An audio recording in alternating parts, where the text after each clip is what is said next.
Hello, good afternoon, good evening, good morning and welcome. My name's Richard, registered nurse. I have a clinic in the northwest of England in the UK called No More Earwax. A couple of juicy plugs for you here today.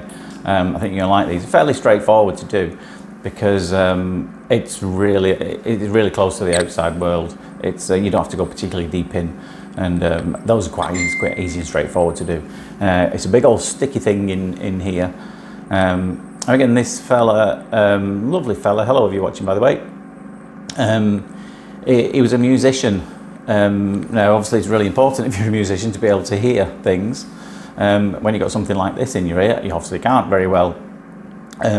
So what tends to happen is, the first thing that tends to go is the higher frequencies, the treble, which is it's kind of what gives it the clarity. It's at the top end of the range. If you've ever got an EQ on your radio, you know, you've got your bass, you've got your middle, you've got your treble. If you're a musician, you've got lots of things in between, obviously. But he noticed that the top end of his frequencies had started to go, and then shortly after that, pretty much everything went, and he couldn't hear much at all in this ear at all. But that was the first thing that he noticed. The clarity's come back. It's like you've turned the treble up on the dial. The other one again was a fairly substantial chunk as well. Just gets a little stuck. It's a bit sticky, this, not enough to warrant getting any oil in, because it was coming out fairly easily. But I totally understand where he was coming from, because as some of you know, if you've watched my other videos, you'll know that I was a musician in a former life. That's my first job. Well, my first job was trying to be a rock star, like you do. Doesn't every 16-year-old kid want to be a rock star? But I actually went to music college and studied as well.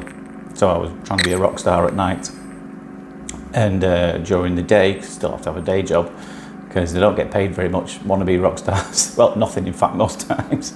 And I was teaching children in the schools during the day, which was great. I really enjoyed that. But I think it was nativity plays was the straw that brought the camel's back, because being a music teacher in primary schools, I wasn't in one school, I travelled between a lot of schools. And like say from November onwards, all you're listening to is kids playing recorders. And if you heard recorders played badly, you'll know exactly what I mean about the noise it makes. But yeah, once you'd heard Little Donkey or Little Town of Bethlehem for 2 months solid, all day long, there's the eardrum after that, with 30 kids at a time on a recorder, you think, oh, do you know what? As much as I love this, I thought I need to do something else. A few smudges around the outside there, we're not interested in them. So yeah, this one not quite as bad, because you can just about see a little gap in the distance where you can see the eardrum. I've never told anybody what I play, have I? Yeah, I was a musician, and anything that I was paid to play is the long and short of it. I could play pretty much anything apart from things that you blow. I always wanted to play the saxophone, but it looked too hard, so I never bothered. But yeah, mostly it was the piano, the keyboard, the bass guitar. I played that in quite a lot of bands, also the guitar and the drums as well. So pretty much all the pop instruments, like a one-man band, so to speak. And yeah, there are some of my songs are actually still out there on the internet. You want to go and have a look for them, feel free. I think the earliest band I was in, they were called the Archdentons. That's Archdentons, the Archdentons. I think there's one of our albums, or a lot of the songs, on SoundCloud. And then the other album I did, which almost got there, was by a guy called Gary Cook, who was a friend of mine. That's Cook with an E on the end of it. And I got played quite a bit on radio.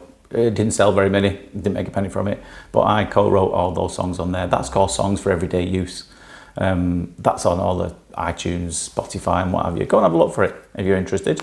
And I played the guitars on quite a lot of them, but co-wrote them. Anyway, sorry, I'm waffling on again, but like I tend to do. But I know a lot of you are interested in things outside of ears. There's only so many things you can say about ears, isn't there? But anyway, thanks for watching. Hope you enjoyed that little one. Take care for now, and I will see you later. Bye-bye.